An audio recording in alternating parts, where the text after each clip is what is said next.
I'm Roberta Glass, and you're listening to my True Crime Report. We need to talk about Nick Reiner and his murder of his very famed director and actor father, Rob Reiner, and his photographer mother, Michelle Singer Reiner. They were murdered as they were sleeping in bed. Interesting to note, the details of the autopsy of Rob and Michelle Reiner have now been made private. Let me just show you the notification. Hello, everybody. Hello, Taterbug. Hello, Miss Merch. Hello, USA. Hey, Tuesday. Nice to see you. Thank you for holding down the fort. I have so much. This is the statement from the medical examiner of Los Angeles. It was just released on December 29th, 2025. On December 24th at 10:30 a.m., the County of Los Angeles Department of Medical Examiners received a court order initiated by the Los Angeles Police Department to place a security hold on medical examiner case numbers 2025-19480 and 2025-19481, Robert and Michelle Reiner. While the cause and manner of death were previously released on these cases due to the court order, the information is no longer available. No other case information or records, including the medical examiner report, can be released or posted on the website until further notice. The department understands the public's interest in these cases and remains committed to transparency. When possible, information will be made available once the court order is lifted.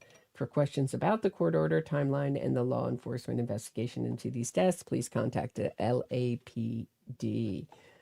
So, since I last reported on this case, there was a report from TMZ. Now, we know TMZ has a relationship with Nick Reiner's defense attorney, Alan Jackson. And what was released to TMZ was that Nick Reiner was diagnosed with schizophrenia before he murdered his parents, and that they were putting him on new medication, and that he was not adjusting well to this new medication. So it looks like they're trying to get what was reported behind the scenes, that Nick Reiner's siblings are desperate to have him avoid prison for this crime and instead do his time in a criminal psychiatric facility.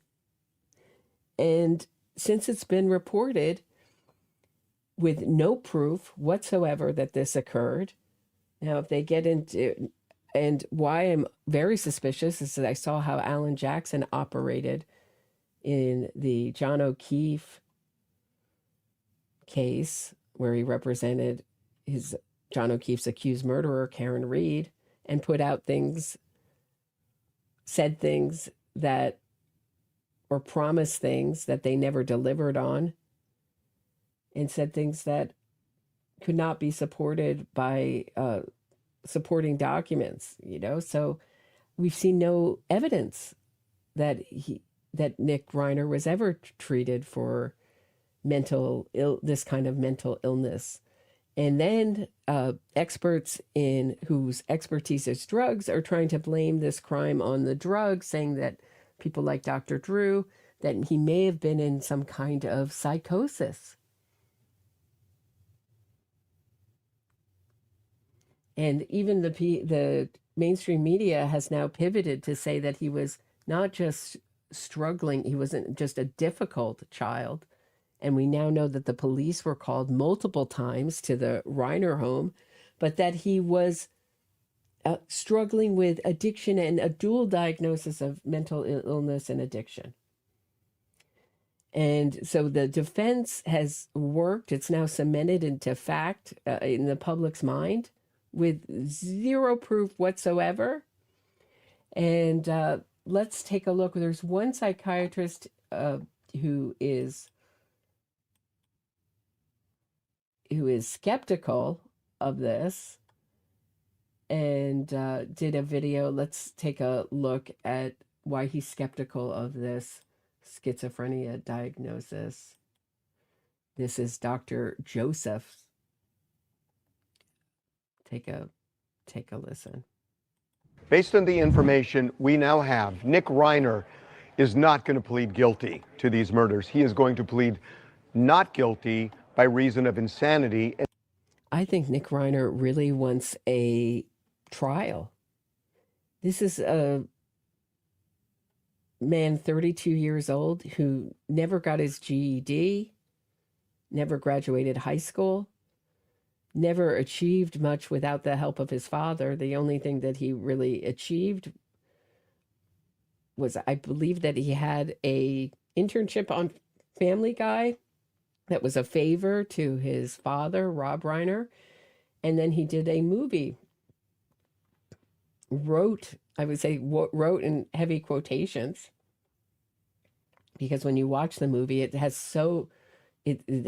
so heavily suggests that his father wrote the lion's share of the dialogue. Rob Reiner has been rumored to be a script doctor for Hollywood, meaning fixing up troubled scripts for big paychecks. Carrie Fisher also did that job. So he didn't achieve much. He's famous, and what he's famous for is crime. We have these celebrity killers in our culture. And here's why. We have learned that Nick Reiner was diagnosed with schizophrenia, and he was under the care of a psychiatrist and receiving meds. His behavior in the month before the murders, and this is a quote from sources with direct knowledge, was erratic and dangerous. He went to an LA rehab facility in the time before the murders. So the first thing I'll say about this is I'm not really buying a diagnosis of schizophrenia in a 32-year-old male. Typically, this emerges much earlier, late teens, early 20s, and especially in a young man who has a long history of drug abuse. And so as it goes on, his behavior becomes very erratic, and it made me question whether some of this could be due to a medication he's on. So let's keep on listening. He had been to... Right. So everybody's expertise, whatever anybody's expertise is, if it's drugs, the cause is drugs. This Dr. Joseph talks about medication reactions to, so how SSRIs can have serious mood changes, behavioral changes in people. So this is his specialty. So he's saying it's not the diagnosis, it's the medication. But there's been zero proof that he was put on it. This is all just a story right now. And it seems odd to me that if he was under this care and put on new medication, that the parents wouldn't be in touch with these doctors saying this is going terribly. It seems like the time to really monitor someone with such a serious diagnosis is right after you change their medication and monitor them very closely. The first reports that we got were that the Reiners were up in arms, were thinking of kicking Nick Reiner out of his guest home that he lived on the property, because he had become so difficult. We know that there were, from when he was very young, multiple instances of going back to 2011, I believe. Don't quote me on that. That's just my memory. The police being called, friends seeing Rob Reiner having to hold Nick Reiner back. One call was on elderly abuse. So these confrontations are described as physical, violent confrontations with his family. Nick Reiner himself talks about wrecking his parents' home and wrecking the guest home on more than one occasion that he lived in. And he seems, when he's asked in the Dopey podcast, and I'll play that in a minute, about his regrets, he says he has no regrets. So it wasn't something that he felt particularly bad about. And that you get clearly from his interviews. A number. That he has zero shame, zero remorse for anything that he does. He feels entitled or felt entitled to now he's in jail awaiting trial, but felt entitled to use the substances that he wanted to use, and convinced his parents that they should not listen to the experts, that he was in fact messed up by his treatment. Now, this is a really interesting addition. We know that he went to a wilderness camp in Utah that have been under the microscope. Children have died in these wilderness camps in Utah. And it's being connected to the troubled teen industry, something that I've done multiple podcasts about, the history of the troubled teen industry, and CEDU, as well as Kids Inc. in New Jersey, and those lawsuits, interviewing the lawyer who successfully sued the Kids franchise in New Jersey, shutting it down. But in particular, this one that specializes in treating mental illness. It's really expensive. It costs $70,000 a month. Lots of rich, powerful parents send their kids to this facility who have mental illness, and Nick was there. In the 3 to 4 weeks, and this is so important, in the 3 to 4 weeks leading up to the murders, Nick's medications were changed. And they were changed because he was exhibiting more and more erratic and dangerous behavior. But when they were changed, they weren't right. And it was making him, as one source put it, crazy. And the doctors were trying to adjust the meds, but it wasn't working. And he was getting more and more erratic. So they're saying the medication did this. The medication did this. And this doctor's saying, oh, it's the medication too, but he was just wrongly diagnosed. Okay, so let's talk about this. So he's at this very high-end treatment facility. He's given a diagnosis of schizophrenia. So to me, what this is smelling like already, when they talk about the medications not making him better, is one, he's on an antipsychotic. And so for whatever, he gets this diagnosis. This is all in his head. We have seen no evidence of any of this. This is all imagination. It could be totally true. It could be false. But look how the media and everyone goes to comment like it's real. It's just leaked out to TMZ. And he's due in court on the 7th. So that's this Wednesday. So maybe we'll get some more information about that. I doubt it. I think what the defense is going to do is going to put up experts, and you can get you can find an expert witness to basically say anything you want for pay. So I bet Alan Jackson is busy finding psychiatric expert witnesses who will testify to this. But this story,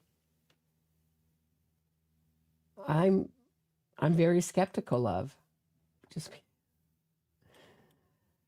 Rob Reiner confided, "My son can hurt me," just before Nick allegedly slashed their throats. Rob Reiner, tragic final hours inside the years of domestic turmoil that led to the director's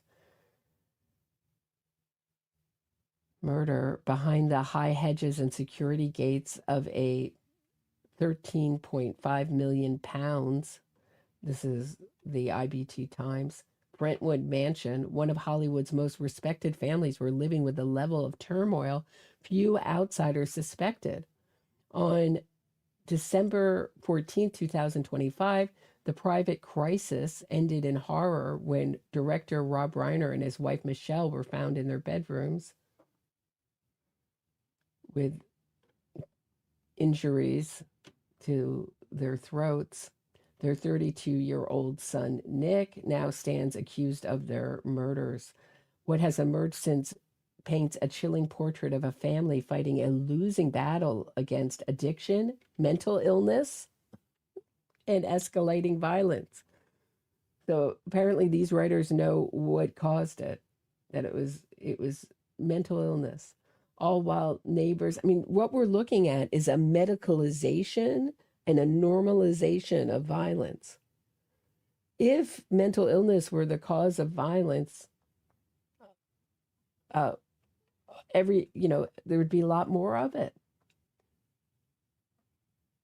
I'm saying the only cause of violence in this, all while neighbors saw nothing more than a successful Hollywood household. No, the neighbors say they saw fights. So what is this? This is some new mythology.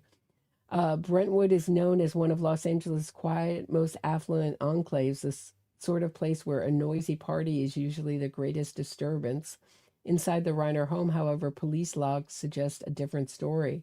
Newly revealed Los Angeles Police Department records show officers were dispatched to the property at least 5 times between, 2013, there's a correction, and 2019 for what are euphemistically described as calls for service. They range from welfare checks to formal battery of family violence investigation. The first recorded call came in the early hours of August 4th, 2013, when officers arrived at 3:31 a.m. for a welfare check. It was an early sign that something was badly amiss behind closed doors. By the 2nd of February 2014, police were responding to a daytime noise complaint logged as, quote, gone on arrival. But the most disturbing incident followed 3 years later. On May 5th, 2017, at 4:04 p.m., officers returned under a code used for a family violence battery investigation. This time, a full police report was taken. 2 more visits followed in 2019, a welfare check in February, and that September, a 918M LAPD, shorthand for a mental health related call involving a male subject. There's been quite a few calls for service at the Reiner house, an insider close to the department said, noting how unusual that was for the usually sedate, tightly patrolled neighborhood. Well, this is also where O.J. Simpson committed his crime.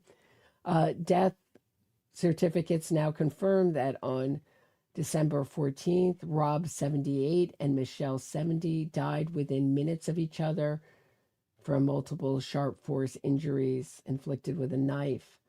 There's also reports saying that Nick Reiner was looking to buy a gun. So those reports certainly support that he was thinking and pondering this. Their daughter Romy is said to have discovered her father's body at around 3:30 p.m., initially unaware that her mother had also been killed.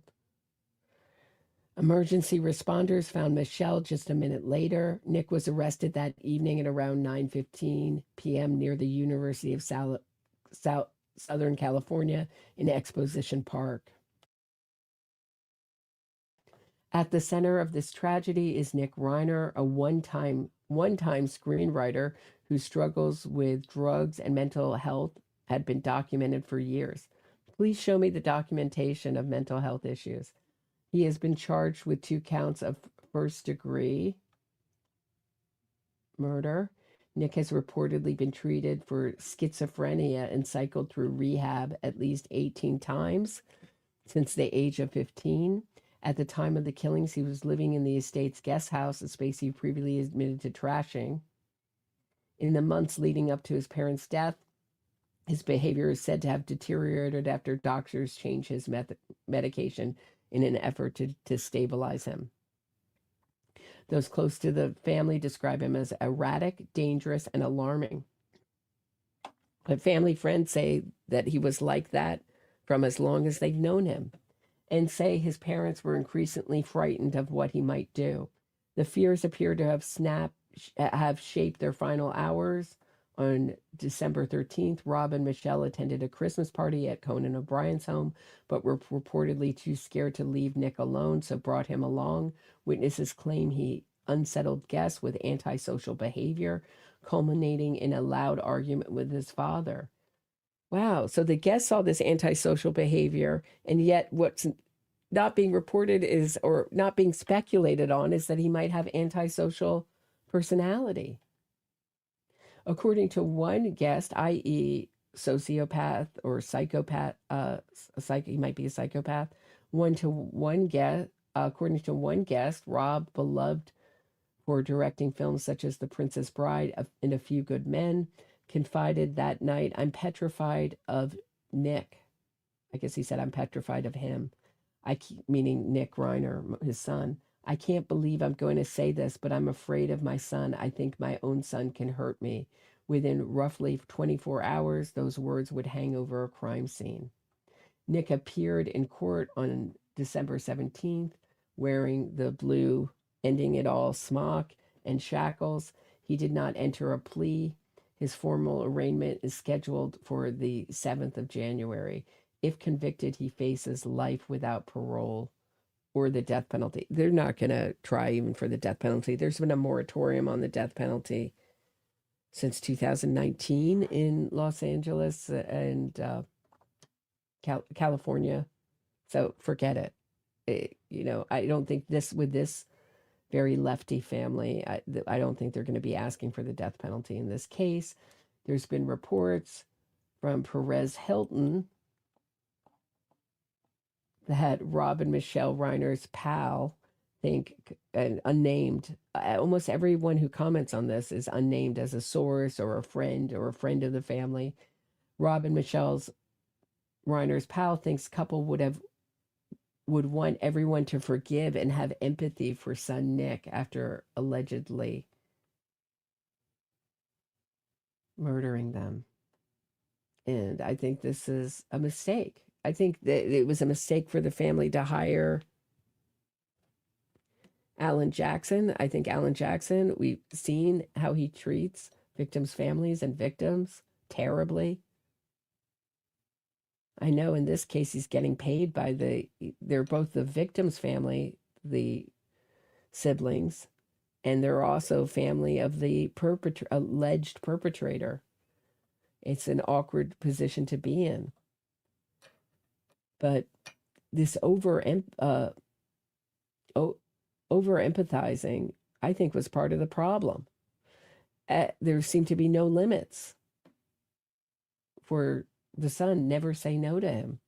As we've been they seem to say no to him for a few years and say, unless you quit using drugs, you can't live here. And then he was homeless, and I think they were so worried, this is just my speculation about him, that when he went about homeless from state to state for however long that lasted, he says months, that they were so worried that he would not make it through that. I think that they decided it was better to have him using and nearby, maybe. That's a possibility. Just a speculation. We're going to have to learn more if this goes to trial. As we've been covering, the couple were found on Sunday at their Brentwood home.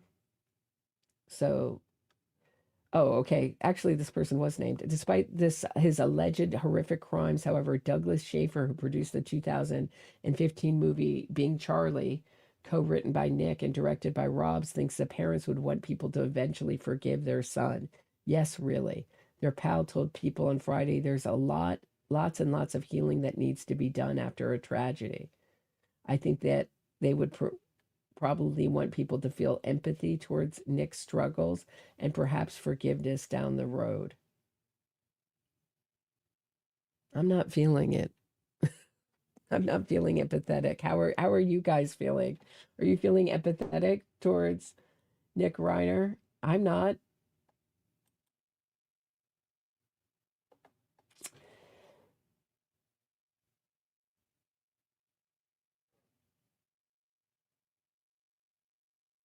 So let's take a listen to him in the Dopey podcast. Here he's talking about being in New York.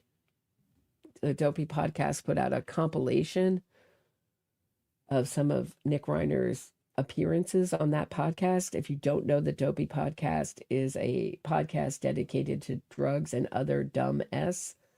And here's Nick Reiner talking about playing basketball in a very famous basketball court in New York, which, I mean, you have to be really good to play there.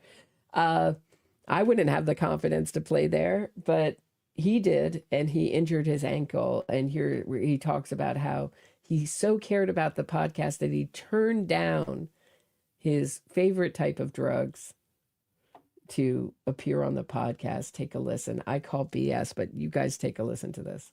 But continue the joke. But was the one guy who was guarding you, was he the other white guy? No, he was not. He was a black man. Have the two white. He was a black man with dreads, long dreads on, right. And I didn't think he was particularly that good, but he kind of was moving around, and I was moving with him, and I wanted to show that I could, play lockdown D. Yeah. And I just took a wrong step in some new shoes, and I just tweaked my ankle, and the second I fell down, everybody started. Everyone's like, yo, he crossed you over. Yeah. Ooh.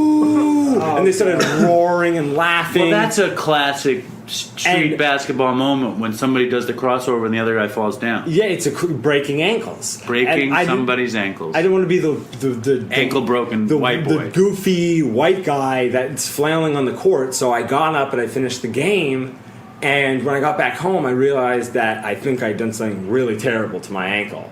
And then it looks horrible, Dopey Nation. Horrible. It looks pretty bad. We'll put a picture. And that night, I got a drinking citation too to put the cherry on top. No, dude, you just.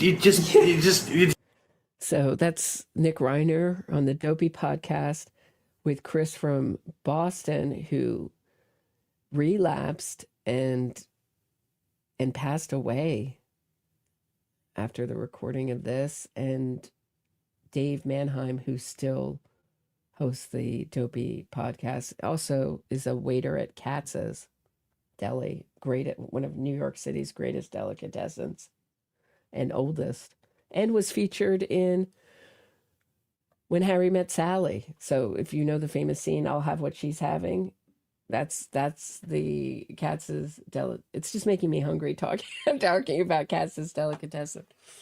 But so that was his.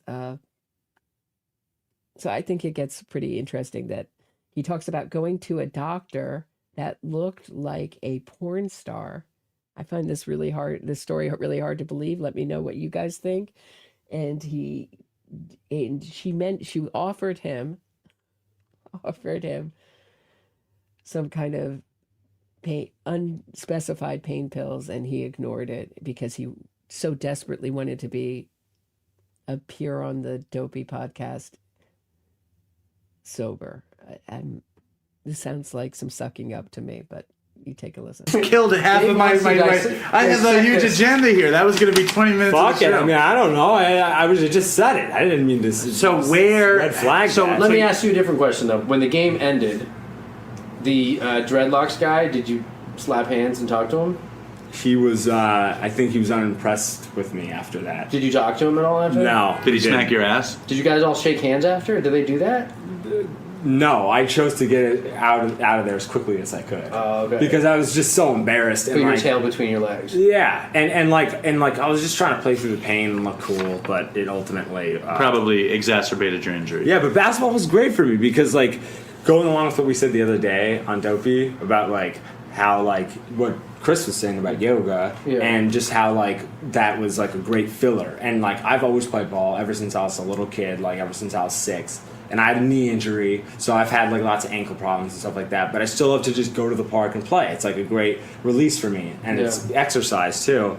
And now that I don't have that, I am a little worried that I might. What will you do? Yeah, like You're what stuck will alone with that thing between your ears. Yeah, and not to mention an injury, which is an easy way to get. I think I feel the pain. Yeah. It's intolerable. Before we get to the citation, which I cannot. I didn't wait even to bring get it up. to. So. You gotta give Nick some serious credit. Yeah, I'm such a coward. Even if I was amazing at basketball, first of all, I'm not talking about playing basketball. What? That's not the credit. Chris doesn't want to give me credit for that because he doesn't think it's a big deal. No, the credit I want to do. give Nick. The credit I want to give Nick is he went to the. Did you go to the ER or you went to a walk-in? I went to a urgent care, and they offered him. They're like, you can have Percocet, you can have Vicodin. Do you prefer OxyContin? Can I have Flacco on the corner offer you a little bag? And Nick said, no, I'm recording Dopey, and I need to be straight. Well, to clarify, it happened sort of in a, like, I'm not going to lie, I had this injury, and the second I saw what it looked like, of course I'm a junkie. I'm going to go, I can get pain pills for this. I can get that. Yes. And so I went into I'm not going to lie and say I didn't have that in my head. And I think a lot of get people it. make the mistake of saying, oh, I don't even have the craving for it. Yeah, you so have to acknowledge it as the first. That's what's yeah, most I said, I important. know this is going to happen. I know I'm going to go there, and so I went there, and usually when I go to a doctor for some injury, I'm like lobbying, like trying to. Oh, it really hurts, I've done everything. I've done ice, I've done Advil, and that's just the go-to. I mean, it's almost impossible to imagine going someplace in pain and not just having. They ask you your pain 1 to 10. Yeah, I always would say 11. Would you really? Yeah. Turn up to 11. His father invented that. Let me get to the porn star doctor. Do you know that? What phrase? That to turn it up to 11 came from his father. What does that mean? There's a movie called Spinal Tap, and in it, This is Spinal Tap? This is Spinal Tap. I haven't seen it. And we there's want our amps to go up to 11. Yeah, because they wanted to go one notch louder, and the argument's why not just make it 10 and that be. I mean, Rob Reiner directed and was a part of so many classic, so meme movies that are part of from Stand By Me to When Harry Met Sally to Spinal Tap. That I think people of my generation are and other generations too are just with our jaw on the floor that his life was ended in this way by his own son who he loved. And at the end of this podcast, Nick Reiner tells a story of his dad talking him down off a trip of acid. And for hours, he claimed it went on for hours. He woke him up out of a deep sleep, asking for help, and his mother said she can't deal with this and left. And Rob Reiner was there just talking him down, say, we did this drug in the 60s, it will be over. Not many parents would do that. Spinal Tap is your favorite movie, Bodega Lady? It's pretty good. It's a pretty good one. I remember my father took me to see it in the theater when it came out. I don't really age me, but I was little. I was little at that time. So he also talks about this about being on the street and faking mental illness, or actually being in a rehab and faking mental illness to get Wellabutrin. And in jail, people are known to abuse that drug, and sometimes on the street, but it's a very low abuse kind of drug, usually prescribed for either depression or quitting smoking. And I was like really hungry and I was running around with this girl. This is like not even that bad, but Okay, this is Chris talking. Let me move forward.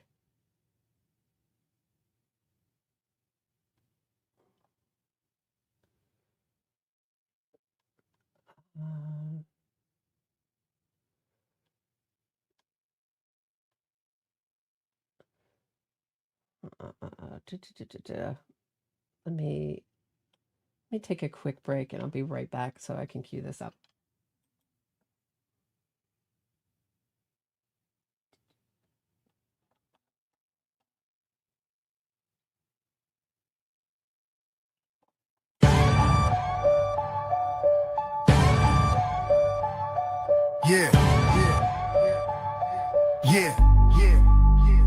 Roberta in the truth zone, mic hitting raw. Spotlight shining, she exposing the flaw. Debunking the myth, breaking their facade. This is Glass City, respect the squad. On these NYC blocks where the skyline flex big. Roberta Glass slicing lies with a truth rig. Innocence frosters, your stories unravel. She's a map through the madness of gritty gravel. Glass don't bend and facts don't break. She's a storm that's called, you feel the quake. Exposing tales stitched with crooked seams. Justice in the lens, shattered fake dreams. Screams about killers, painted heroes in disguise. She burning propaganda with fire in her eyes. No glamour for the guilty, she call it straight. She backs victims, the voice stay awake. Stats and receipts, no spin, no clutter. Cold cases whisper, she cuts through the mutter. Truth's her tempo, don't confuse the beat. She's standing for the real while you taking a seat. True crime's a block, facts the artillery. Spinning those lies, yo, she checks that misery. Tabloid tales get smashed, no time to play. She's glass hard, break the false and save the day.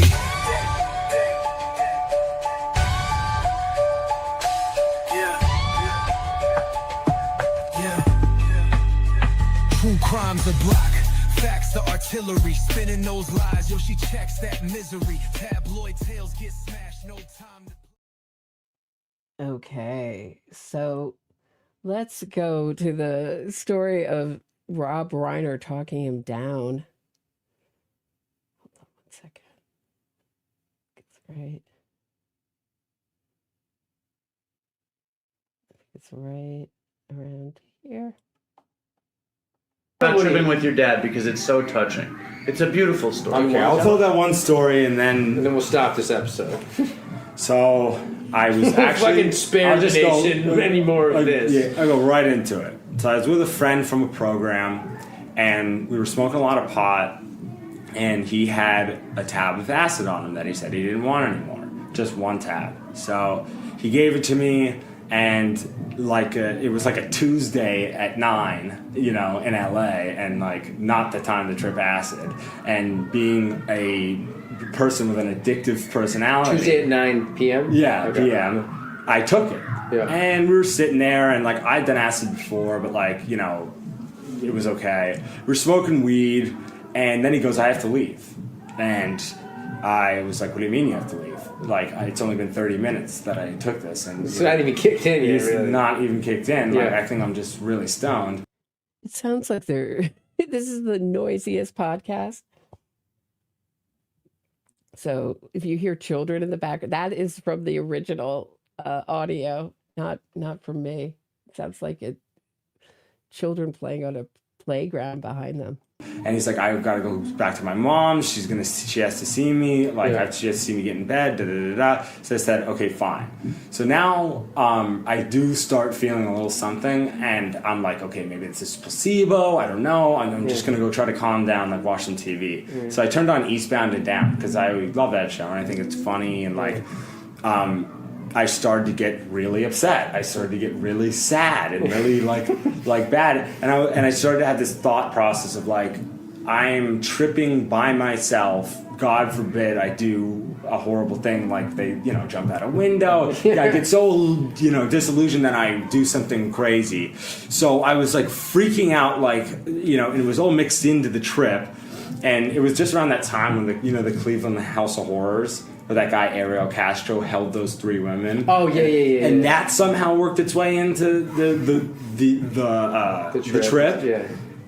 And I was like, this. I turned off Eastbound and Down. I ran up to my room and I started to put on cartoons. And I was just like looking at the light switch. And I was like, am I just flipping out or am I on acid right now? And the light switch just goes like this. And it just becomes 10 feet. Yeah. And I'm like, holy. Yeah. So in my acid mind, I'm like, what do I do to reduce the damage of this? How do I think my way out of this? So Yeah, so basically I was like, if I'm alone, any number of terrible things can happen. It's best for someone to know about this, and my parents had already been through a long process of in and out of rehabs with me, so, you know, like they'd see me do coke and heroin, so I didn't feel like saying I was on acid would be too big of a deal. So I walked into my parents' room, the lights were off, they were asleep, and I said, guys, I have something to tell you. And they're like, whoa, what is it? And I was like, I took acid tonight. My mom was like, oh, I can't deal with this. Fuck this. I'm going to bed. And she like ran downstairs and went and slept on the couch. And then I'm with my dad and I'm lying in bed, tripping my ass off, thinking about the Cleveland House of Horrors. And he's like, calm down, buddy. It's okay. I used to do this in the 60s. You'll calm down eventually. It won't be forever. And I was just trying to like, and he just talked me down for like 8 hours straight. That's really sweet. Acid. And they never grilled me for it. They never, you know, and it just sort of was I think if I were parents and my kid came in.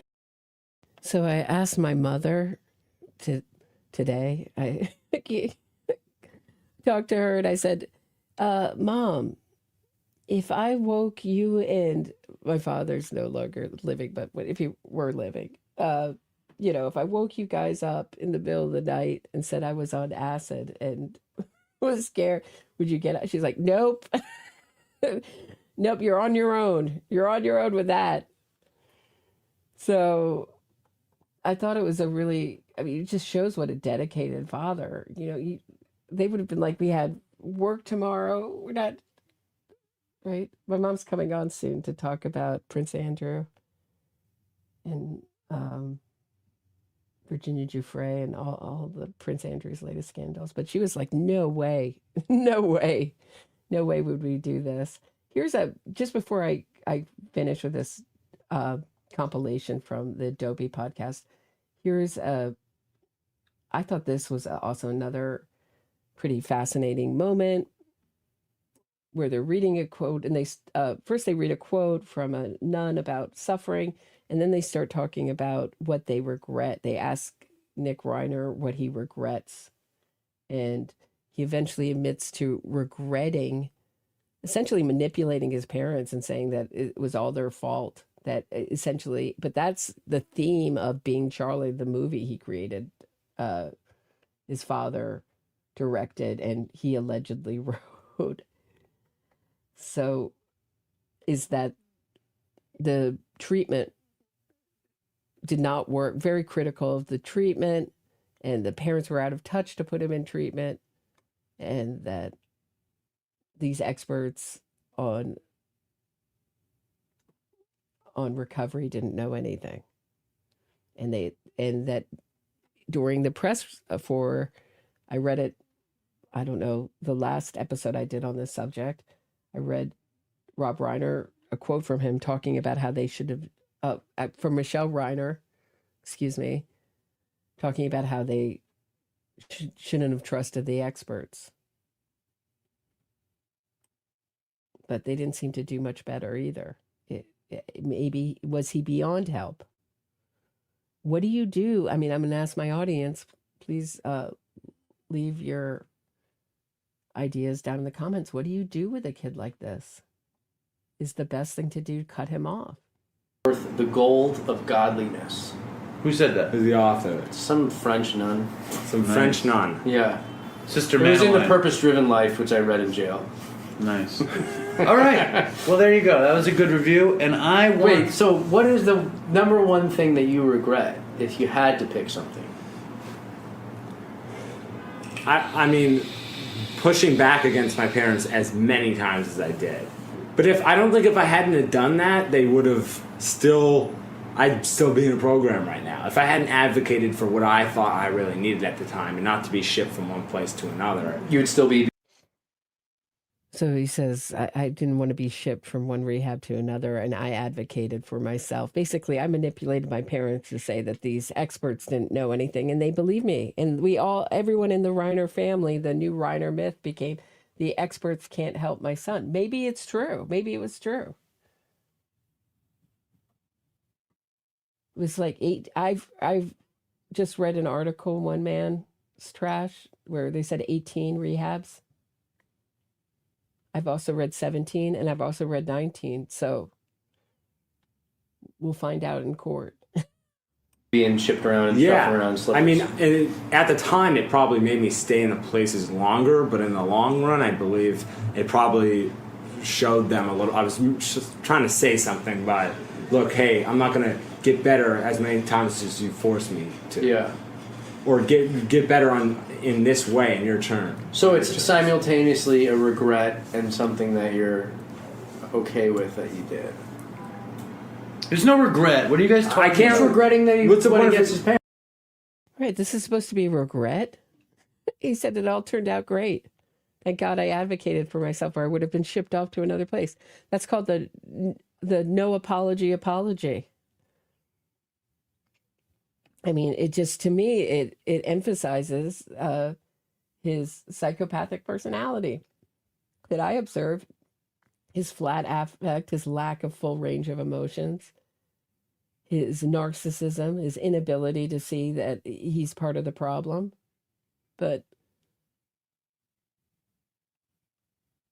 And you can see how relaxed he is when the police are after his crime. And where he's just casually, doesn't look too nervous, except, for his own freedom. Just casually buying some things at a mini mart type place. Parents a lot, but at the same time, he thinks he had to. So there's no regret. I regret blaming them for it. You regret yeah. blaming them. Yeah, I do. What's your big regret there, wise guy? It would be exploiting, same thing, family, exploiting my dad's fear of this disease to stay sick. And that's Chris, who relapsed and died, sadly. Did Dana Maria ask, did he do jail time prior to the murders? Now, great question. We don't know. There is talk in the movie of him having a warrant out for his arrest in one state, but was that based on, is that just a fiction, or is there some truth in that? Did he do any jail time? Right, it's never, Tuesday says correctly, it's never his doing, it's everyone else's fault. That is what you get. Just zero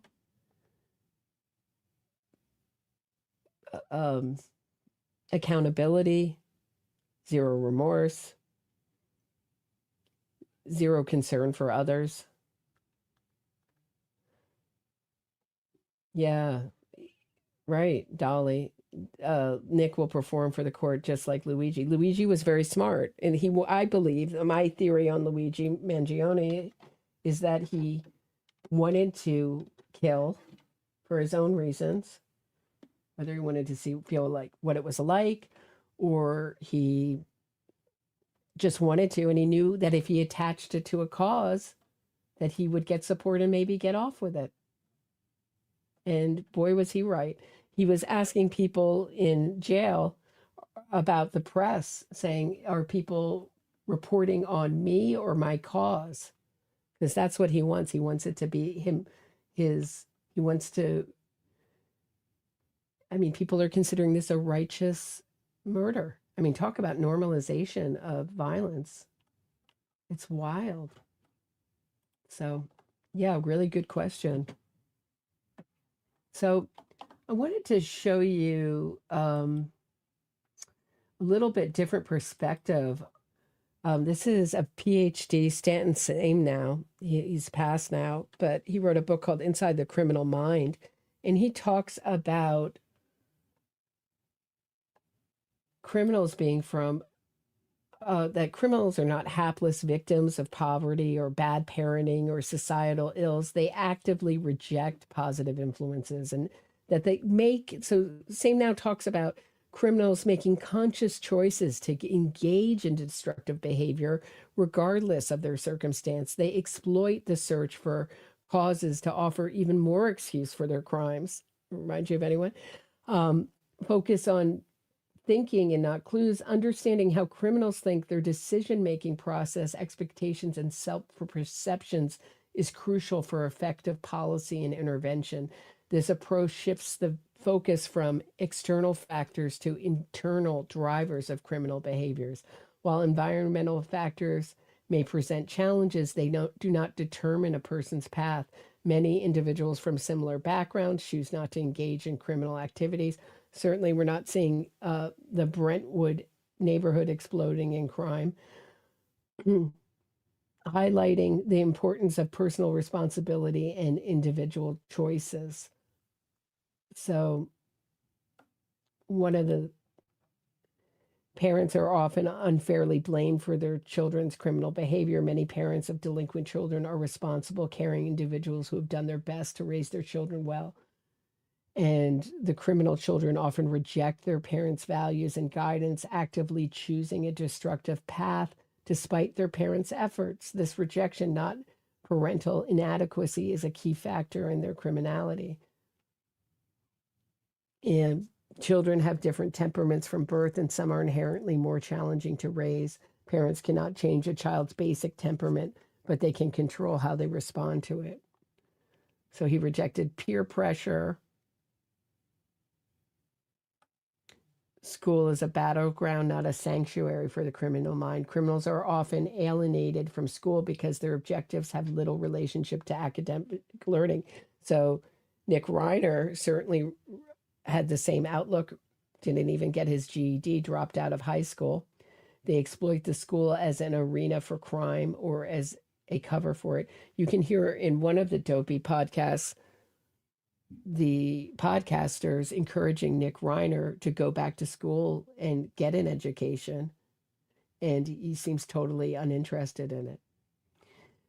Just dropouts, disruptive students who leave school early, or they can be drop-off students who perform well initially but decline as academic demands increase, or sometimes they're high achievers, academically successful students who use their achievements to mask their criminal activities.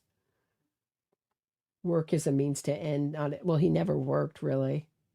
My way or the highway, the criminal's uncompromising worldview. So they crave power and control, they have unrealistic expectations, and they lack empathy. Sex is a tool for power, not intimacy, in the criminal's arsenal. Anger is a constant companion, not an occasional emotion. And the good person facade masks a destructive core. So they have a positive self-image. They believe they're moral people. They're often sentimental. They can exhibit both maudlin sentiment and savage brutality, often within the same individual. They may perform kind deeds while simultaneously engaging in harmful behavior. The criminal's view of himself as a decent person constitutes a major barrier to change. Let's take a listen to Dr. Stanton Same now.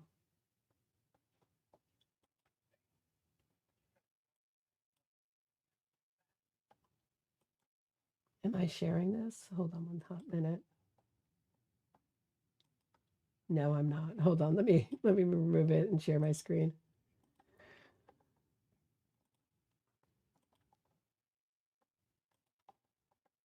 In doing that, we're more clever than we are correct. So the issue is not peer pressure. Of course peer pressure exists. The question is, whom does a kid choose for his peers? Every high school has its groups, the freaks, the grinds, the jocks, the nerds, the sweat hogs, whatever they call them. So people choose the company that they keep. And I remember this Arlington teenager that said to me with a sneer, he said, to be like my brother, to go to school, to do my homework, to be where I'm supposed to be, that's like being a dog on a leash. He rejected totally that life and the life that his parents emulated. And they were very good role models. And he had a series of choices of his own that were a lot more exciting to him than doing homework and doing what was expected. He hung out with the kids who were using drugs, who were selling drugs, who were going into stores and stealing merchandise and leaving with concealed merchandise. So he rejected the norms that his parents, teachers, and even other members of his own family, much less in his neighborhood, represented and emulated. And that is how it is. Now, in the wake of the mass shootings, of course, we hear, well, it's television and it's violent video games. So I'm going to skip forward so where he talks about video games because it doesn't really apply here. And move forward to where he talks about thinking patterns. Why? To what is the mentality, what is the mind like of people who commit crimes as a way of life? What are the thinking patterns? We took a scratch on the table approach and we said, okay, you don't have to know how the table got scratched, you don't have to know why it's scratched, but you do need to know what it's made up of so you can make a decision about what to do with the table.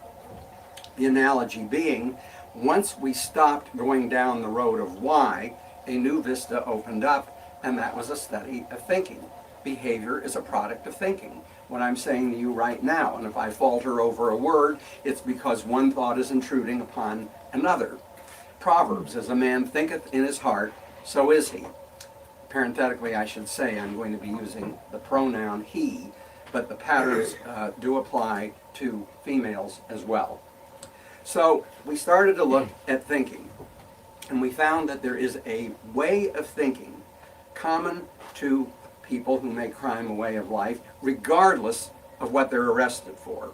So the mental processes in a bank robbery, and in a rape, and in a break and entry, they're very similar. And what I'm going to do is to give you a very brief tour inside the criminal mind by talking about a number of characteristics. I certainly won't have time to go into all of them. But as I do this, do not get a case of medical student's disease and think, well, my son does some of these things, my husband does some of these things, I do some of these things. Sam and I was just made a criminal out of 99% of the population. Because the thinking patterns I'm going to talk about, they too exist along a continuum or spectrum, just like anything else. If you talk about depression, there are all types of degrees of depression, from being temporarily disappointed or bereavement after the loss of a loved one, to somebody who is suffering from a clinical depression or even a psychotic depression. So it is with these thinking patterns, and I'll give you one example, and I'm going to be talking about the more extreme patterns. Lying. So people lie. A little kid knocks over the milk, he says the cat did it.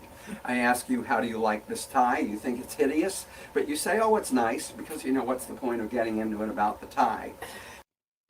You hurt your ankle playing basketball, and you say you were rejected the offer for pain pills of anything that you wanted because you love this podcast so much. And you care so much about the podcast. You're not people pleasing, not trying to manipulate the podcast host, but that really, I don't know. I have a hard time believing that story. You call into work and you say you're sick, but you're really taking a mental health day. So fine, people lie, not just people who make crime a way of life. But the type of person I'm talking about, he not only lies to cover his tracks because he has a lot to conceal, and he not only lies to get out of a jam that he has created for himself, but he will lie when there's no ostensible purpose. He will say he went to Burger King and he went to McDonald's.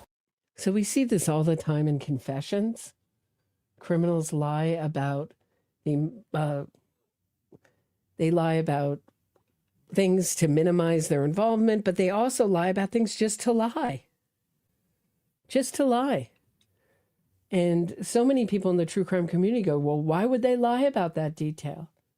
Who knows?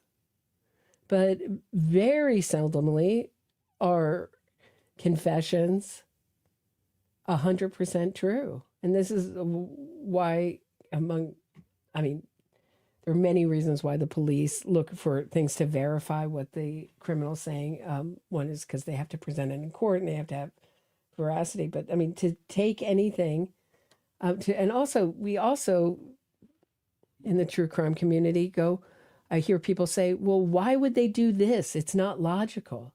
Well, when is it logical to end someone's life in this violent manner? When is, I mean, this kind of normalization, like if we just understood and we project our own personality onto the criminals to try to understand it, and we look for things that the prosecutor is saying to be, well, that wouldn't be. The more logical thing is this. But often it isn't logical. But where I think when we can really question a story is when it goes off the spectrum. And I say human behavior is a spectrum of normalcy. When it goes off the chart of what we know as normal human behavior, i.e. Karen Reed not looking for John before she said she can't find him anywhere. That should be a red flag. When do you not look for something that you've lost? Never, unless you already know where it is, which she seemed to. So I've just seen so many people try to, normalize or rationalize or try to understand criminals' behavior. Why did OJ kill Nicole Brown Simpson and Ron Goldman right before he took a trip? Because he thought maybe that trip would be an alibi. I mean, wouldn't he do it when he had more time? When a limo was about to pick him up at his house? What? They just don't care. They want to do what they want to do. He'll say he rode in a red Honda and he rode in a green Kia. Lies roll off his tongue as automatically as he breathes. Thank you, Wendy Jones, for becoming a member. I appreciate it. This channel is supported by the audience supported, so I appreciate any and all support I get. Now, my field wants to turn this into a compulsion. They'll say, oh, it's compulsive lying, and they'll pathologize it. These are individuals who can tell you and me the truth if it serves their purpose. What they will do, usually, is to tell us 20% of the truth, leading us to think that we have it all, and because he is then established as a truthful person in this matter, it gives him more room to get away with things on the side. So you might say, well, what is the motive behind the so-called purposeless lie? You have to understand the world from the criminal's point of view. Not to agree with it, but to know what it is. And if you do that, you understand that the lie that seems to have no purpose has a purpose. In lying, there's power. The belief that you're pulling the wool over the eyes of others, that you are unique, you are superior, you are getting away with something. And in doing so, you are propping up your image of yourself, which we will be talking about. So every one of the characteristics I talk about, you will probably rightly say, well, people other than identified criminals do these things. You are correct. But if you have a person who is extreme in these and other features we won't have time to talk about, the whole is greater than the sum of the parts. So let's talk about power and control, which are not dirty words.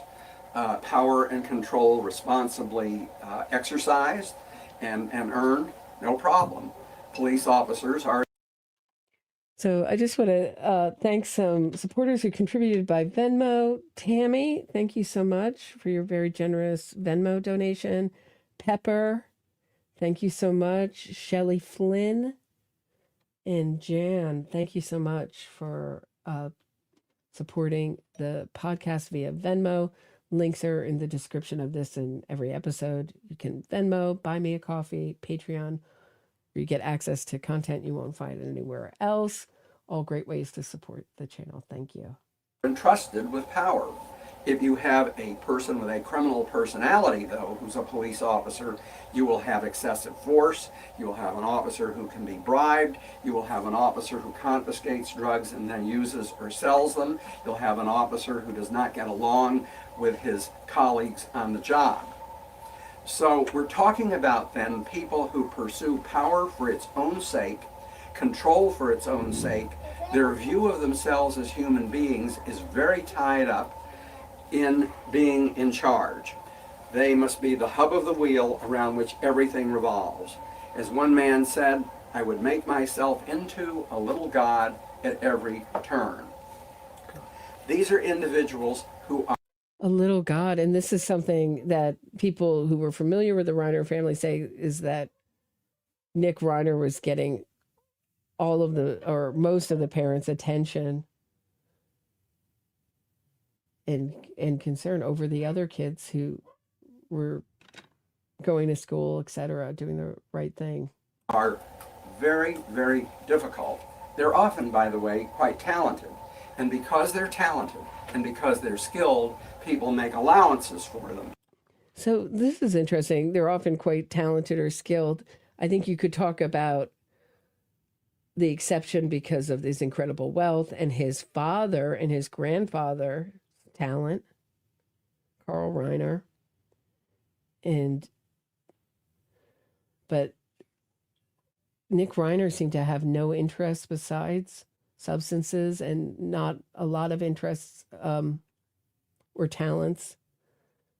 He talks about at the end of the Dopey podcast wanting to do a documentary or starting a documentary, which obviously never became of anything, about his grandfather. And they say, well, he's difficult, he can be kind of controlling. But behind all this is this view that I must be in charge, that I am superior, I am a unique person. And let me talk about uniqueness, because everybody is unique, of course, physically, experientially, psychologically. I'm going to move forward a little bit to where he talks about their lack of concept in injury. They don't understand or don't care about how the impact of their crimes. Let's see if I can move forward. These are individuals who lack a concept of injury or have a very concrete idea. Injury to them is where you leave somebody lying in a pool of blood on the street. But the ripple effect of injury, the stone in the pond, and all the circles of injury that go out to both the direct and indirect victims, as foreign as the dark side of the moon. Case in point, a kid who was in the juvenile detention center in Prince William County. He and his buddy, they're 16 and 17, held up a restaurant late at night. One of them had worked there. They knew the schedule. They knew when it closed or when it was about to close, when they would count the night receipts, get the depository ready. And they burst in with ski masks and a gun and rope. And they tied up the two women who were tallying up the deposit, held them at gunpoint, took the money and left. And the next morning, this kid that I talked to came back to this restaurant. And of course there was a different shift on duty, and he said, well, I heard you guys got held up last night. I hope you're all okay. When I saw him in the detention center, as we were talking, I did ask him, I said, well, who got hurt by what you did? And he looked at me absolutely blankly, and he said, nobody. There were no broken bones. There was no blood. Nobody was shot. And I said to him, right, nobody's going to be traumatized by being robbed in that way and kidnapped, essentially. I mean, once you restrict people from movement, it's a kidnapping. I said, well, did it occur to you that for those two women to be tied up and have a gun pointed at them in a place where they thought they were safe, where they work, that life may never be the same for them again? Not only may they not ever go back to work, but they may not go out at night. We don't know what the impact will be on them, their friends, their families, other businesses in the neighborhood. I mean, these crimes have so many ripple effects. Sarah Adams, thank you so much. Glad you're not sick. I'm not sick, thankfully. Good to see you. Good to see you, Sarah. Karen's inner voice. Power and control. That always makes me think of Karen Reed. Yeah, for sure. For sure. Before you were caught. And he just looked at me and he said, well, I never thought of all that. Well, of course, he hadn't thought of all that, because had he thought of it all, the crime would not have been committed. Now, in the abstract, if you said to him, if a person held up the store, is that right or wrong? Of course he would know it was illegal. He also would know. Right, good point. But this is really important. So if Nick Reiner does an insanity defense, he has to know that what he did, he has to know right from wrong and know that what he did was wrong. And I think that's already established because he ran from the scene. Something was found in his hotel room. Is that the murder weapon or something else? We don't know. But the police alluded to some evidence being found in his $400 a night hotel room that he pled to. Who was paying that? He could not. What you get, even when from the movie being Charlie, the character seems to have even when he's homeless, no problem coming up with money for the substances he's ingesting. So where's all this money coming from? It has to be coming from the Rob and Michelle Reiner. And he paid for this hotel room with a credit card. So where do you think the billing goes? And sadly, the victims in this case are paying for their killer's defense.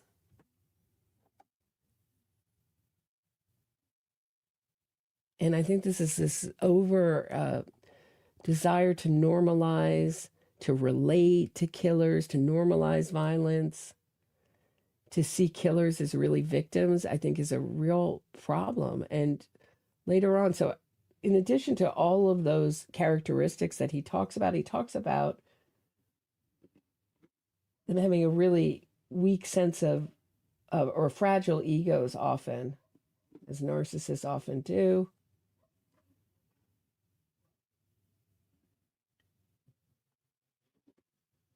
But he also talks at the end here about the need that there are some people who are just dangerous. And it's not a poor them situation. Not poor them. They're not sick. They weren't out of reality when they're just dangerous, and society needs to be protected from them. Let's take a listen. The Chevrolet Caprice, and they fired from quite a distance because they were snipers and they had sniper rifles, and he did a lot of the reconnaissance. So, it was very purposeful, it was very methodical, and it was very deliberate. Finally, so do you just lock all of these people up and throw the key away? Well, I am a psychologist, and so I do work with people to try to help people change. So the answer is that there's not the answer. I don't mean it that way. I wish I had the answer. But there is no cure for psychopathy. And psychopaths only get more dangerous with therapy, studies have found. But an answer is this. There are people who will reject no matter what society offers them. It doesn't matter. And society has to be protected. And so there are people who do need to be incarcerated and kept away from society. There are... Like someone who's had 19 chances and kills their parents while their parents have done nothing but support them, and they're living off their parents, their guest house. I don't know why I'm shocked by the lack of skepticism, but the amount of reporting like this mental illness and that we should accept. And I think what most people are anticipating on the 7th is that Nick Reiner is going to plead not guilty by reason of insanity. And it's a hard defense to have. But boy, it's been helped by just the rumor, and I'll call it a rumor, of a schizophrenia diagnosis, which would be very late onset. I don't know if it would classically, but pretty late onset at 32. And there's no signs that anything that he did was, I mean, you would think that if he was in a psychosis, everything that he did was logical for covering up his crime. Renting a hotel room, taking a shower, leaving the scene, possibly taking a weapon with him, looking to purchase a gun to do it better, crime more efficiently, less personally. Weeks before this, if that rumor turns out to be true, there's always a lot of inaccurate reporting before the court documents start flowing in all of these cases. So take everything with a pinch of salt. But he did talk about already Adobe podcast, he talked about faking illness, faking mental illness hold on, let me share this tab. This is from the Daily News. Nick Reiner once admitted he faked being crazy to get medication. And he threw a rock through a window. The way I got Wellabutrin is actually really effed up, said Nick, who was 14 when he first started battling substance abuse. They refused to give me meds, so to prove I was crazy, because they were like, you don't need any meds. Really? And I was freaking out. And I was like, you don't think I need meds? And they were like, well, we think this is all just fake. Nick, who has been in and out of rehab over a dozen times, recalled thinking, how do I show these MFers that I'm crazy? So I was like, I'll throw a rock through a window. He said he took a rock and threw it through the window of a meeting room that has these big glass windows.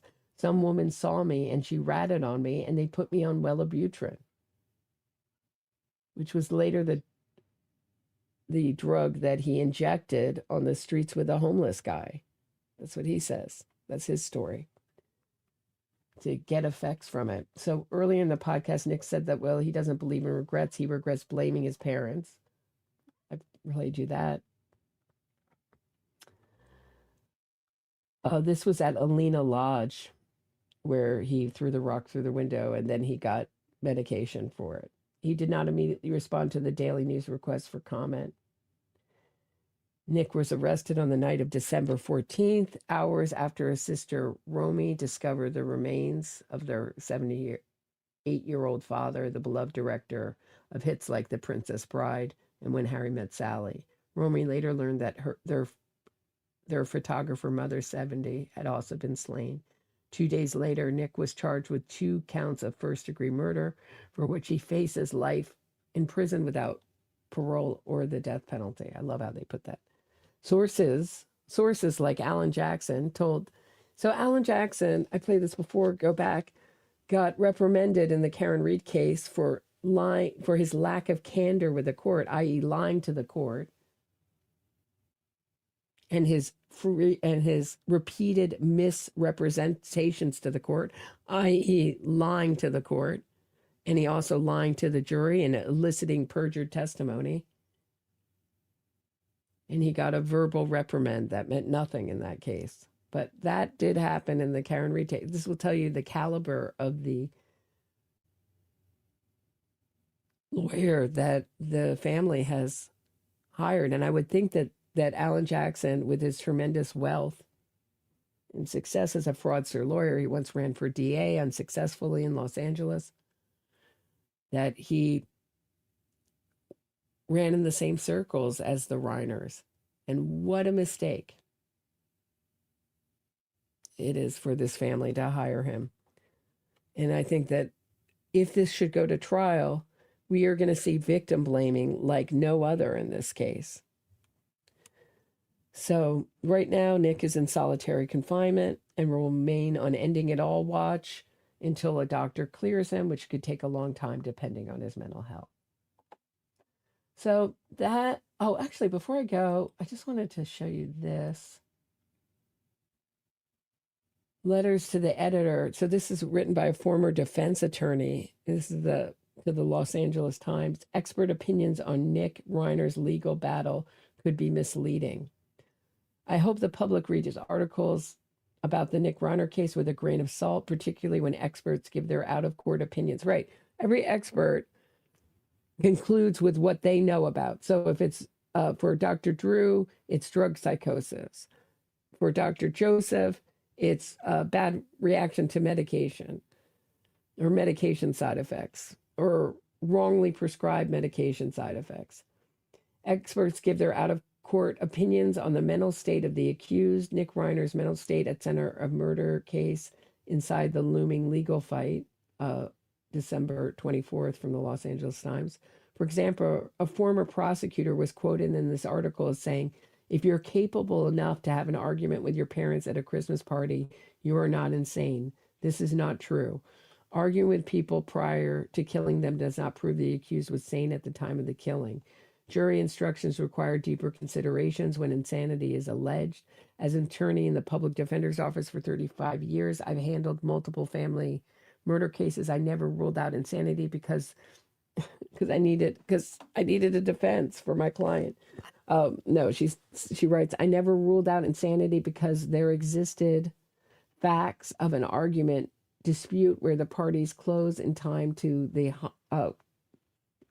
disputes between the parties close in time to the homicide. In my experience, this proved to be a successful approach.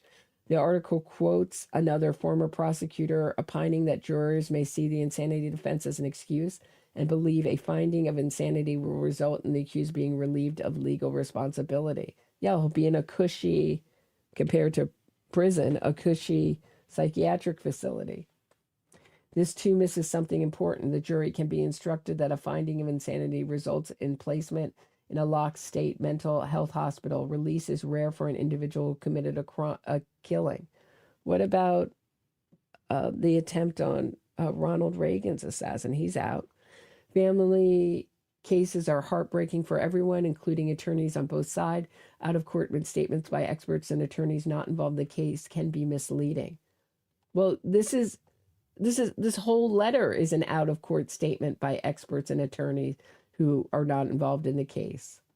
The case should be tried in the courtroom, not in the press. Well, that's Alan Jackson's specialty. He's not actually a very good lawyer in court, except for his grilling, gruesome cross-examinations that he gives every single witness practically. But mostly what he does is fraud outside of the court, in my opinion. And Gilliam, Pasadena, he's an innocence fraudster. And I would think Ann Gilliam, the former defense attorney, is too. So all sorts of people are coming to the woodwork saying they relate to this crime. One woman on that in America site killed her mother, I believe, and she blamed it on cannabis psychosis. She says she relates, and it's such a misunderstood crime. I say Nick Reiner has got his defense going early, and let's see what happens in court on Wednesday.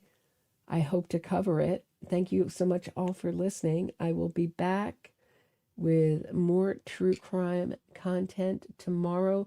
Please hit the thumbs up on your way out. Share this episode. Leave me a comment, please.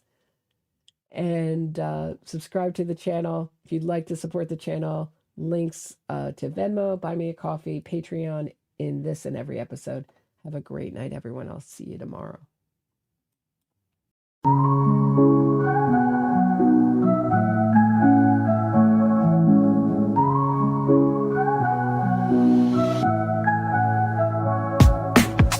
Mic check, Roberta strides through the static haze. True crime Gotham where the shadows play their plays. Fraudsters fold when a spotlight beams. Fact focused queen busting propaganda schemes. Glass shatter lies echoes through the streets. Standing for victims, giving voice their beats. NYC Post, truth sharp as night. Roberta exposing she's the anti-fraud light.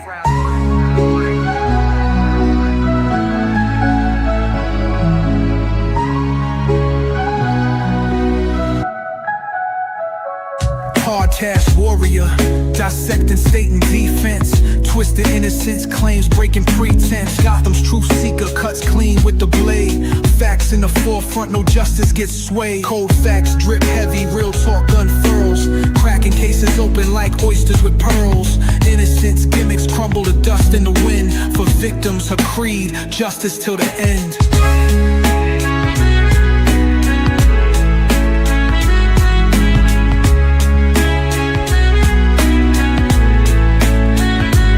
Headphones blazing, she drops heavy artillery. Narratives twisted, meet blunt object civility. Roberta got receipts that unravel the ploy, exposing the lies these fraudsters deploy. Glass shatters, lies echoes through the streets, standing for victims, giving voice their beats. NYC Pulse, truth sharp as night. Roberta exposing, she's the anti-fraud light.